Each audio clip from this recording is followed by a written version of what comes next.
안녕하세요. 반갑습니다. 오늘은 성령의 불에 관해서 나누겠습니다. 원래 다른 주제를 가지고 하려고 했는데 성령님께서 어제부터 성령의 불에 관해서 말씀을 전하라고 하셔서 이 마지막 시대에 꼭 필요한 말씀 중에 몇 가지 중에 성령의 불이 있습니다. 지금 전 세계에서 교회에서 가르치지 않는 것이 몇 가지가 있는데요. 첫 번째는 하나님을 전심으로 목숨을 다해 끝까지 변함없이 사랑하는 자에게 구원이 있고요. 또 하나님의 뜻대로 사는 자에게 천국이 있습니다. 이것에 대해서 가르치지 않는데요. 우리가 하나님을 사랑하지 않으면 이것은 믿음의 윗단계입니다. 그냥 하나님을 믿으면 천국 간다. 여기서 끝나는 게 아니라 내가 하나님을 전심으로 예슈아 나의 하나님을 전심으로 사랑해야만 구원을 얻을 수 있다는 크고 첫째 되는 계명을 가르치지 않습니다. 이것이 너무 중요한데 사탄이 가장 많이 가리고 있는 부분 중에 하나입니다. 우리는 목숨을 다해 끝까지 변함없이 생명 다하는 그날까지 예수와 하나님을 전심으로 진심으로 사랑해야 합니다. 이것이 크고 첫째 되는 계명입니다. 우리가 와이셔츠 입을 때 첫 번째 단추를 두 번째에 끼운 다음에 나가는 사람이 없잖아요.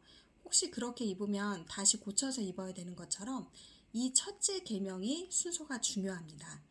그리고 하나님께서 분명히 그냥 첫째 계명이라고 하지 않으셨고요. 크고 첫째 되는 계명이라고 말씀을 해주셨어요. 이거는 아주 범위가 크다라는 말씀이세요. 그러니까 하나님을 전심으로 사랑하는 게 아주 큰 첫째 되는 계명이라는 거죠. 이것이 되어 있지 않으면 절대로 내 이웃을 내 몸과 같이 사랑할 수 없으며 예수님께서 주신 새로운 계명, 뉴 계명인 서로 사랑하라는 것을 지킬 수가 없습니다. 이 사랑에 관해서 가르치지 않는 것이 이 마지막 시대의 가장 큰 오류입니다. 그 다음에 가르치지 않는 게 예수와의 피입니다. 요한계시록을 읽어보시면 서론에 예수 그리스도의 피가 얼마나 중요한지 아주 여러 번 반복되어서 나옵니다. 요한계시록이 아주 중요한 책이잖아요. 그런데 요한계시록을 펼쳐서 처음에 보시게 되면 예수 그리스도의 피로 우리를 사셨다라는 표현이 나옵니다. 그리스도께서 예수 그리스도의 피로 말미암아 우리를 구원해 주셨으며 우리를 하나님의 백성으로 사셨다라는 말씀이 있습니다. 예수 그리스도의 피가 또 두 번째로 가르치지 않는 아주 큰 권능의 말씀입니다. 그 다음에 가르치지 않는 말씀이 오늘 할 성령의 불입니다. 이 성령의 불에 대해서 예전에 아마 우리나라 60년대, 70년대까지는 설교를 많이 하셨더라고요. 그런데 지금은 거의 찾아볼 수가 없습니다. 이 성령의 불에 관해서 오늘 하나님께서 꼭 전하라고 하셨기 때문에 여기에 대해서 간단히 나누겠습니다. 자, 히브리서 12장 29절에 보면 우리 하나님은 소멸시키는 불이시니라 라고 되어 있습니다. 즉 우리 하나님은 모든 것을 태워버리는 불과 같은 분이십니다 라는 뜻이에요. 그러니까 그 구약성서에 보면은 하나님께서 번제, 즉 태워서 제사를 하면서 우리의 죄를 씻기는 그런 장면들이 많이 나오거든요. 이 불에 태워서 우리의 죄를 다 태워버리는 거예요. 하나님은 하나님의 불로 우리의 죄를 태우십니다. 그리고 성령의 불로 우리의 더러운 것들을 깨끗이 씻기는 작업을 하는데요. 이 성령의 불에 대해서 가르치지 않는 게 굉장히 큰 오류입니다. 마태복음 3장 11절과 누가복음 3장 16절에 동일한 내용이 두 번 기록되어 있습니다. 제가 읽어볼게요. 나는 너희로 회개하게 하기 위해서 물로 세례를 베풀거니와 내 뒤에 오시는 이는 나보다 능력이 많으시니 나는 그의 신을 들기도 감당치 못하겠노라. 그는 성령과 불로 너희에게 세례를 베푸실 것이요 라고 기록되어 있습니다. 자, 여기에 보면 세례가 무려 3가지가 나옵니다. 첫 번째는 목회자나 성령이 충만한 사람들이 예수님을 믿었을 때 우리에게 베푸는 물 세례입니다. 이 물 세례는 여러 번 성경에 기록되어 있는데요. 이 물 세례의 목적은 우리를 회개케 하기 위해서입니다. 우리가 물로 세례를 받는 이유는 회개함을 위함입니다. 즉 우리가 회개를 해야만 구원에 이를 수 있기 때문에 첫 번째 죄를 인지하고 내가 죄인인 것을 깨닫고 고백하고 내 죄를 회개하는 의식이 바로 물 세례입니다. 그런데 뒤에 내용이 아주 중요한데요. 지금 세례 요한이 말하고 있는 거예요. 예수님께서는 어떤 걸로 세례를 주냐면 첫 번째 불, 두 번째 성령이라고 말하고 있어요. 다시 말씀드릴게요. 성령과 불로 세례를 베푸실 것이요. 성령이 첫 번째, 두 번째가 불입니다. 즉 성령하고 불은 각각 따로따로 되어져 있는 거예요. 네, 제가 아까 순서가 좀 틀렸는데요. 첫 번째가 성령, 두 번째가 불입니다. 세례 요한이 예수님께서는 너희에게 불과 성령, 즉 성령과 불로 세례를 준다고 분명히 말씀을 했습니다. 여기서 성령은 우리가 말하는 성령 세례고요. 성령을 받아야 내가 하나님과 교제할 수 있거든요. 친밀하게 사귐을 나눌 수 있는 게 바로 성령입니다. 그리고 말세에 부어지는 요엘서에 나와 있는 말세에 부어지는 성령이 바로 여기서 말하고 있는 하나님의 영인 성령입니다. 그리고 두 번째는 불의 세례를 말하고 있습니다. 이 불은 아까 제가 말씀드린 모든 것을 태워서 없애버리는 하나님의 불을 의미합니다. 즉 우리가 여호와의 불, 성령의 불로 세례를 받아야만 이 더러운 것들을 다 태워버리는 것을 할 수 있기 때문에 영적 전쟁을 치룰 때 아주 중요한 성령의 불을 반드시 가르쳐야 합니다. 예를 들면은 우리가 기도를 하잖아요. 그러면 성경에 기록된 것처럼 공중에 권세 잡은 악한 영들이 있어요. 우리 눈에는 보이지 않지만 영의 세계에는 공중에 반드시 악한 영들이 포진되어 있습니다. 그런데 우리가 기도를 하면은 그 악한 영이 있는 세상을 뚫어야 하나님의 보좌까지 올라가거든요. 그런데 성령의 불이 없으면 거기까지 하나님의 보좌까지 뚫을 수가 없습니다. 이것은 영의 세계의 법칙인데요. 여기에 대해서 아주 중요하니까 가르치라는 성령의 음성이 있었습니다. 그러니까 성령의 불이 없으면 우리의 기도가 상달이 되기가 참으로 어렵고 또한 영적 전쟁을 하기가 어렵다는 말입니다. 그래서 성령의 불을 반드시 기도하실 때 외치셔야 되고요. 우리가 성령의 불을 꼭 받아야 됩니다. 그렇다면 성령의 불을 받는 장면이 어디에 나오냐면요. 바로 사도행전 2장에 기록되어 있습니다. 그 유명한 오순절 마가 다락방에서 처음으로 모여있는 사람들이 성령을 받는 장면이 나와요. 네, 여러분 잘 알고 있는 장면일 거예요. 그런데 여기에 보면은 사도행전 2장의 3절에 보면은 불의 혀같이 갈라진 것들이라고 표현되어 있습니다. 이걸 다시 말씀드리면 사람의 혀처럼 생긴 불꽃이 사람들 눈앞에 나타났고 그것이 갈라져서 그곳에 모인 한 사람 한 사람 머리 위에 머물러 있었습니다. 그리고 그 불의 혀 같은 성령의 불 세례를 받아서 그들이 방언으로 말하기 시작합니다. 즉 방언은 성령 세례 플러스 불 세례인 겁니다. 그래서 왜 옛날에 이런 말 많이 있었잖아요. 방언 받지 않으면 성령 받지 않은 거라서 천국 가기 힘들어 라고 말을 하는데 조금 더 정확히 말씀드리면 방언은 성령 플러스 불입니다. 성령 세례와 불 세례를 같이 받는 것이 방언입니다.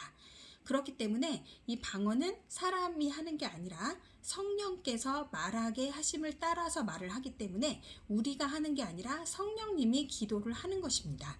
그래서 엄청난 파워가 있고 이 언어가 성령의 불 자체, 즉 성령의 불이기 때문에 영적으로 그냥 뚫고 어둠의 권세를 이기고 올라갑니다. 그래서 방언은 아무리 강조해도 지나치지 않을 만큼 중요하고요. 이 성령의 불을 받는 게 바로 방언입니다.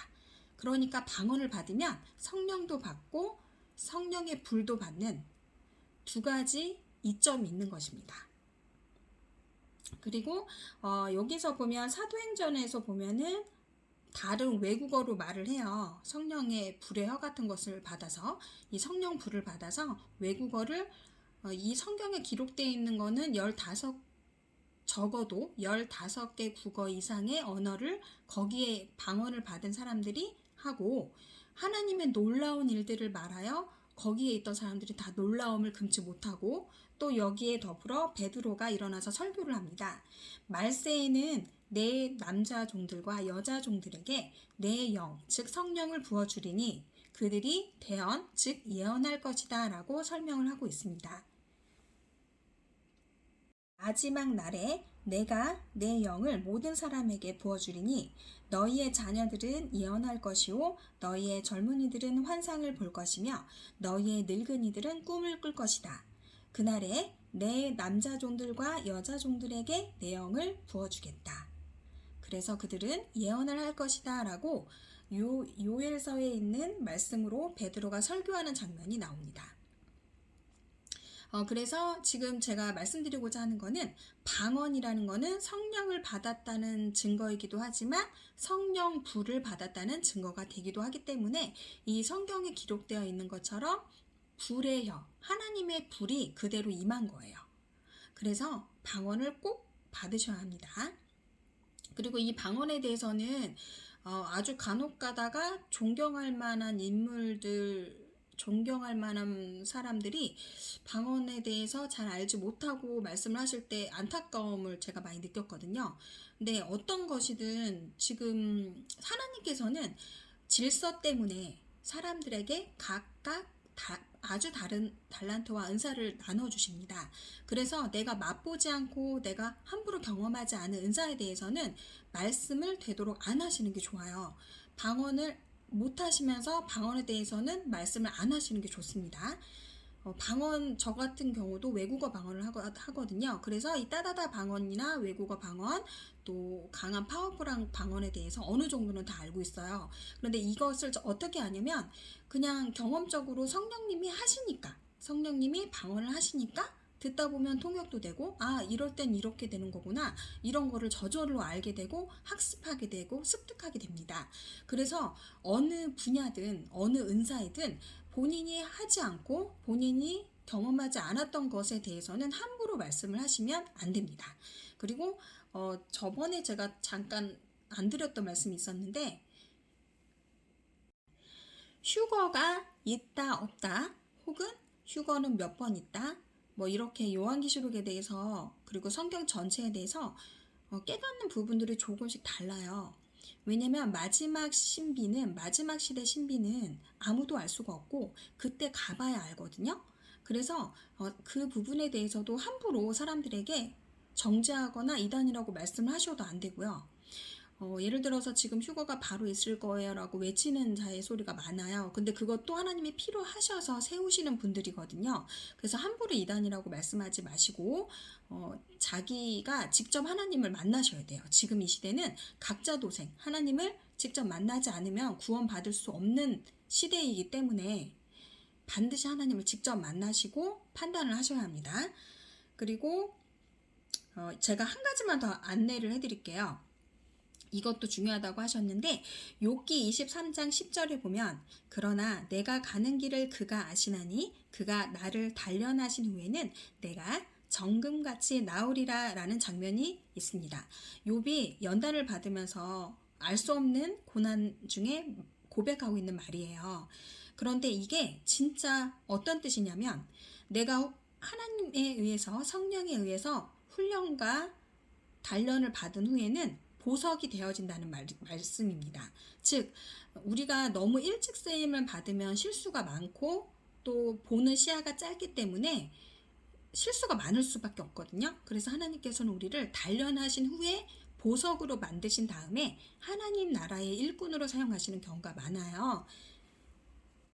그래서 우리가 받는 연단을 이상하게 여길 필요가 없고, 오히려 연단을 받을 때에는 빨리빨리 순종을 하셔서 그 기간을 줄이시는 게 좋습니다. 하나님이 좌로 가라 하면 좌로 가셔야 되고요. 우로 가라 하면 우로 가셔야 돼요. 그리고 필요에 따라서는 되게 여러 가지 교회와 재단을 경험하게 하시는 분들도 있고요. 또 세상 일을 먼저 충분히 한 다음에 목회자로 부르는 경우도 있고요.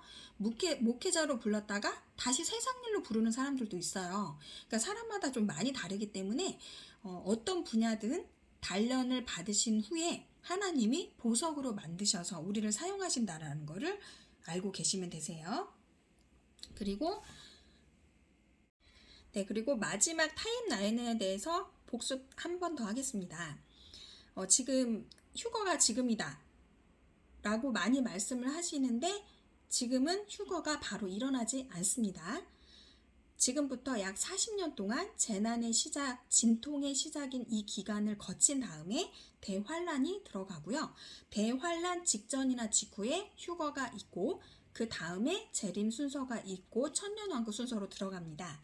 그래서 제가 저번에 누누이 말씀을 드리지만, 길면 70년, 짧으면 20년에서 30년 동안의 기간이 재난의 시작인 진통의 시작입니다. 지금부터 시작된 거라 볼 수 있고요. 아직 대환란은 들어가지도 않았습니다. 그래서 중간에 한 40년을 기준으로 잡는다면은 2060년대부터가 포인트가 될 것 같아요. 터닝 포인트가 돼서 그때부터 뭔가 구축이 될 것 같습니다. 여기서 힌트를 좀 드리자면은, 모든 세계가 도시화가 되었을 때, 모든 세계가 컨트리가 아니라 시티화, 도시화가 되었을 때,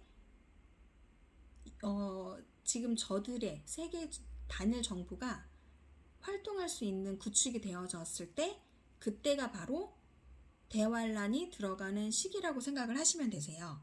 그리고 저번에 말씀드렸던 것처럼 이 재난의 시작, 지금부터 40년에서 50년 정도 기간이 있거든요. 이때는 가장 중요한 마지막 세계 대추수가 있을 예정이고요. 세계 끝까지, 땅끝까지 복음이 들어갑니다.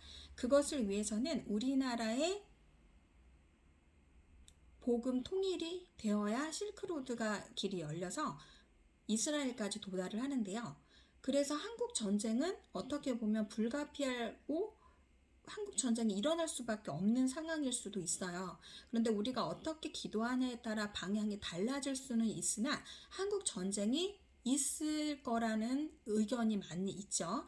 근데 만약에 북한 정권이 스스로 무너진다면 참으로 좋겠지만, 지금 이 시점에서 봤을 때 우리나라 사람들이 그닥 그렇게 깨어있는 것 같지가 않아요. 제가 볼 때는 이 팔에 꽂는 거를 그렇게 많이 하시는 걸 보면은 성령님의 음성을 많이 듣는 사람들이 생각보다 많이 없다라는 게 충격적인 결론이기 때문에 한국 전쟁은 피할 수 없을지도 모릅니다. 그래서 이 한국 전쟁에 대해서는 제가 다시 한번 정리를 해서 말씀을 드릴 거고요. 이 재난의 시작인 40년 동안에 있을 일은, 첫 번째, 마지막 세계 대추수, 두 번째, 단일 정부 666 짐승의 표가 출현하는 시기이고, 또 그 모든 시스템이 구축되는 시기입니다. 그리고 이제 그 다음에 7년 대환란으로 들어갈 때 직전이나 직후에 에녹을 예표하는 아주 극소수의 사람들 휴거가 되는데요. 이때는 하늘의 징조가 없어요.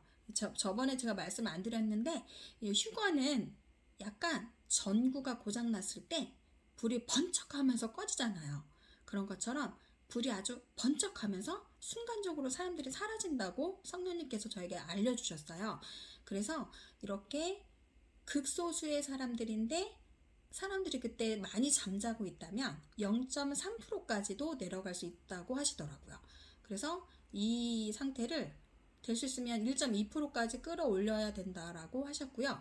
휴거자들은 너무나 극소수이고 하늘의 징조가 없고 실종 사건보다 적기 때문에 모르고 지나갈 수 있다라고 하셨어요.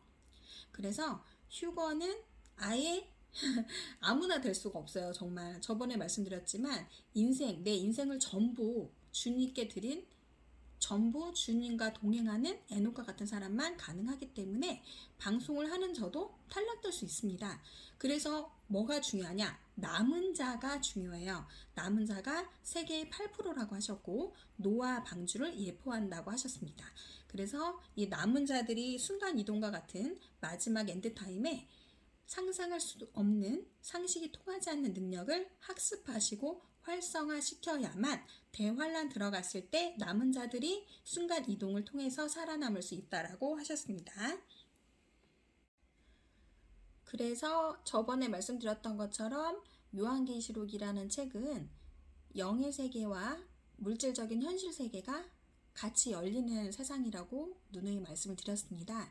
그래서 거기에서 우리가 알지 못하는 영적인 것들이 많이 올라올 거예요. 우리가 지금 말하는 reptilian, 외계인 이런 것들도 거기에 속합니다.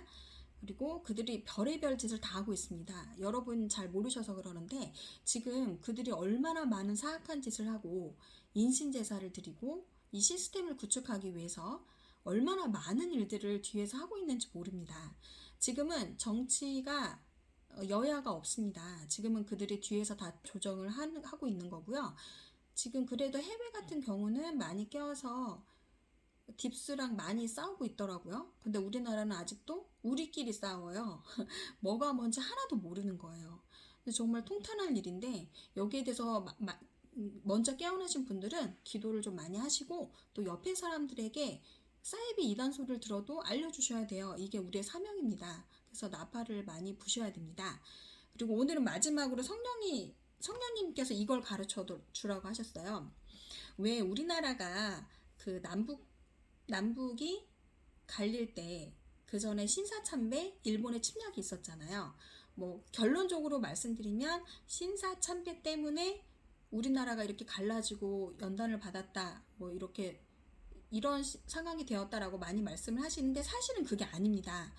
잘 생각해 보세요. 어떤 결과가 있기 전에는 원인이라는 게 있습니다.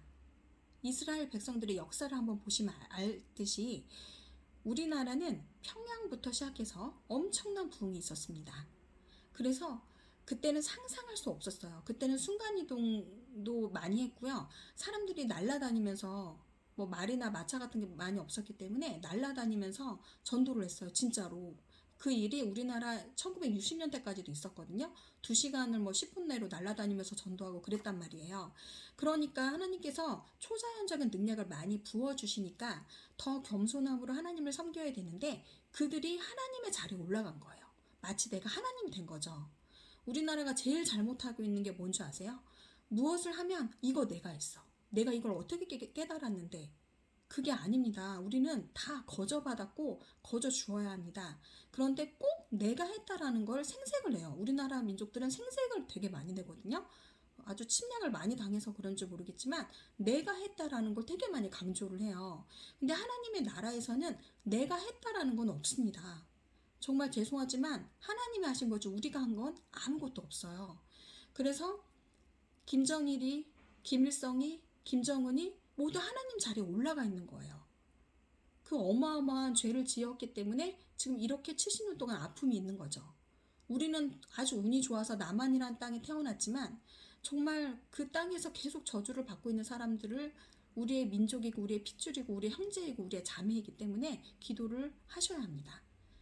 정말 우리가 범할 수 있는 최고의 죄는 우리가 하나님의 자리에 올라가는 거예요. 우리가 하나님이 되었기 때문에 일본의 침략이 있었고 신사참배라는 결과가 있었던 거지 정말 원인 없이 결과가 있는 것이 아니라는 겁니다. 그래서 우리는 정말로 하나님의 자리에 올라가서도 아니 되고 말을 함부로 해서도 아니 되며 오직 영광을 하나님께 돌려야 합니다. 정말 이 부분에 대해서는 우리나라가 너무 잘못하는 게 많아요. 우리 대한민국 사람들은 굉장히 똑똑하잖아요. 머리도 되게 빠르고 손도 빠르답니다. 그래서 장점이 많은 나라인데 너무 하나님 자리에 많이 올라가는 오류를 범하고 죄를 범하기 때문에 나라가 지금 이 지경이 되고 있다고 저는 생각을 합니다. 그래서 이 부분에 대해서 빨리빨리 깨어나는 사람들은 이단 사이비 소리를 들으신다고 할지라도 시대를 분별하는 설교를 많이 해주셔야 되고 지금 칩이라든지 팔에 꽂는 거 이런 거 다 유튜브에서 삭제하잖아요. 왜 삭제를 할까요? 이것이 진실이기 때문에 삭제를 하는 겁니다. 해외 뉴스 왜 차단하나요? 이것이 진실이기 때문입니다. 지금 이태원 사고도 그들의 숨은 목적이 있습니다. 어떠한 시스템을 구축하기 위해서 이 난리를 치는 거예요.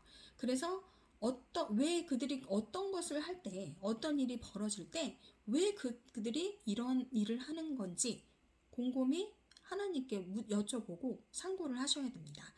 오늘은 제가 너무 흥분을 해서 죄송하고요. 우리나라가 깨어서 하나님께 칭찬받는 그날까지 예수 그리스도의 빛이 우리나라 사람들로 인하여 세계 모든 만방에 비칠 때까지 우리는 기도해야 합니다. 그리고 항상 겸손해야 합니다. 하나님을 죽을 때까지 전심으로 사랑해야 합니다. 우리가 끝까지 싸워서 끝까지 선하고 충성된 종이 되어야 합니다. 여러분 진짜 부탁드립니다. 우리 한국이라는 나라가 이제는 정말로 회개해야만 살아남을 수 있는 시점에 와 있습니다. 우리는 우리의 죄를 회개해야 합니다. 우리가 먹고 사느냐고 바빠서 우리의 죄를 회개하지 아니하고 우리가 빛과 소금이 되지 않았기 때문에 한국이라는 나라가 이렇게 그 무시무시한 팔을 꽂는 걸 이렇게 많이 했답니다. 여러분 생각해 보세요. 얼마나 많은 사람들이 잠자고 있습니까? 얼마나 많은 교회가 죽고 있습니까? 얼마나 많은 교회가 성경을 가르치지 않고 있습니까? 정말로 우리가 먼저 우리 자신이 회개해야 합니다. 우리가 회개하지 않으면 이것을 멈출 수 없습니다. 한국이란 나라는 뭐 아니면 도인 것 같아요. 지금 회개하지 않으면 절대 우리는 여기서 망하는 지름길을 막을 수 없습니다. 다 같이 기도하고 다 같이 회개하고 다 같이 옆 사람을 위해서 기도해야 될 때라고 생각합니다. 너무너무 사랑합니다. 오늘은 여기까지 하겠습니다. 샬롬.